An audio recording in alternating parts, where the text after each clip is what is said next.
pozdravljeni, dobrodošli v naši družbi še drugi dan zapored, danes na predstavitvi novega trenerja. Sodeč po odzivu je interes tako velik, da bi kar predal besedo športnemu direktorju Zlatku Zahoviču, ki bo razkril vse, kar vas, navijače Maribora in celotno javnost trenutno najbolj zanima. Dober dan vsem. Seveda po slovesu našega bivšega trenerja Darka Milaniča normalno, da smo analizirali in iskali profil trenerja, kateri bi bil najboljša možna rešitev za našo ekipo, za naš klub, kateri bi v procesu kluba oziroma ekipe, ki je ogromno dosegla, se pravi vse te lovorike in dvakrat zapored Ligo Evropo, poskušal spraviti še na večji nivo. Seveda izbor je padel na gospoda Anto Čačiča, ki ga vsi dobro poznate. Mislim, da je to drugi trener, ki je v Maribor, prihodil v Maribor, ima izkušnje za Champions League, ker je bil naš Bojan Prašnikar, ki se je vrnil v Maribor po izkušnji v Champions League. Kaj naj rečem, mislim, da vsi želimo in vsi ga bomo tudi podpirali, da bo uspel na svoji poti. Jaz lahko rečem, da je ena slaba in dobra novica, to je to, da slaba je prva to, da je tu že zmagoval in odšel kot zmagovalec. Jaz upam, da je tudi to dobra novica, da bo tukaj enako zmagoval in tudi odšel kot zmagovalec. Hvala lijepo na predstavljanju. Sve vas lijepo pozdravljam. Tako nekako me je ovog trenutka nabilo ona sjećanja od nepunih godinu dana kad sam ovdje sjedio kao trener Dinama. Kad smo igrali utakmicu za Kolegiju prvaka, to je bio moj najsvjetliji trenutak u trenerskoj karijeri, ali neću nikad zaboraviti utakmicu iz puno razloga. Ne samo što smo pobjedili, nego sam vidio jednog Maribora koji je odigrao jako dobre dvije utakmice s nama. Vidio sam ono s čim se Maribor može podičiti, a to je atmosferu koju smo tada doživjeli svi koji su bili na toj utakmici.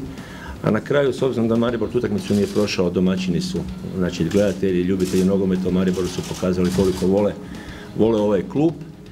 I iz tog razloga mi je veliko zadovoljstvo, počašćen sam što sam danas ovdje i što ću raditi u ovakvom klubu koji je uz Dinamo na ovim prostorima bivše države sigurno jedan najstabilniji, ja bih rekao, i najeminentniji klub. I ja sam čovjek koji je blizu živim u susjednoj državi, učinit ću sve da vrlo brzo komuniciramo na vašem slovenskom jeziku. Nadam se da me razumijete, ja jako dosta razumijem slovenski. Puno puta sam dolazio u vašu lijepu zemlju. Mnoge sam ekipe dovodio ovdje na pripreme, tako da nisam i ne osjećam se stranac. Siguran sam da ćemo napraviti, odnosno da ćemo održati nivo koji je moj prethodnik usadio, znači beričetih 4-5 godina rada gospodina Milanića je temelj da se može na tome još napraviti eventualna i nadgradnja. Siguran sam da ću imati suport od igrača, naravno i najbližih ljudi koji vode ovaj klub, uključujući svakako i vas koji ste neizbježni čimbenici stvaranja dobre atmosfere i nadam se da ćete prepoznati i ruku novog trenera i pošten rad i da ćemo svi zajedno imati dosta zadovoljstva. Gorazd Nedlje, športna redakcija Dela. Je v paketu tudi kakšen igralec, mogoče trener, zahteval ukrepitev še kakšno? No, s trenerjem, ki zelo dobro pozna našo ekipo, smo o tem diskutirali, ampak mislim, da je trener zelo zadovoljen s tem, kar ima. Seveda pa v času prestopnega roka tako odhodov, ki tudi so možni prihodi. Tako smo kadrirali, mislim, zelo dobro z bivšim trenerjem, tako tudi vse odločitve bomo sprejemali za novim. Blaž Kolar, 7 dni. Mene zanima, kako dolgo bo trener ostal oziroma kako dolgo je podpisal pogodbo? Mislim, da to je dobro vprašanje, nekaterega, bom rekel, me že poznate, da jaz sem zagovornik Fergusonovih, bom rekel, let, tako da čim bolj dolgo, tem boljše. Pričakovanja, cilji?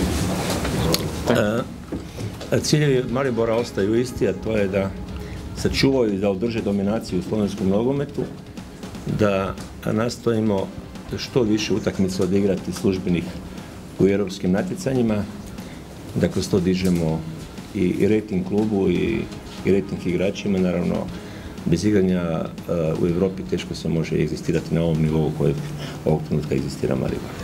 Simon Šparaj, TV Slovenija, koliko ste Maribor spremljali tekom prejšnje sezone po tistih tekmah z Dinavom in kaj ste videli mogoče, kako ste odreagirali na ponudbo Maribora takoj? Pa rekao sam, s obzirom da smo i blizu i da smo iz nogometa toliko silne godine, i prošle godine smo imali priliku da se i nađemo u tom natjecanju za ulazak u Ligu prvaka i sigurno da smo, kao što su oni gledali Dinamo, tako smo i mi i moji suradnici observirali igrače i igru Maribora. Iz tog razloga imam dosta saznanja i o igračima i mogućnosti iz spoznaje igrača, ali sigurno da je to jedna gledanje iz tog ugla, ali ovo sad kad se uđe u slačionicu i kad se sa svojim upitima prema igračima, kad prepoznaš, odnosno kad vidiš na koji način igrači izreagiraju, dolaziš do nekih novih spoznaja i kroz to ću, nadam se, nastojati dati i svoj obol. Matej Šoba, Radio City.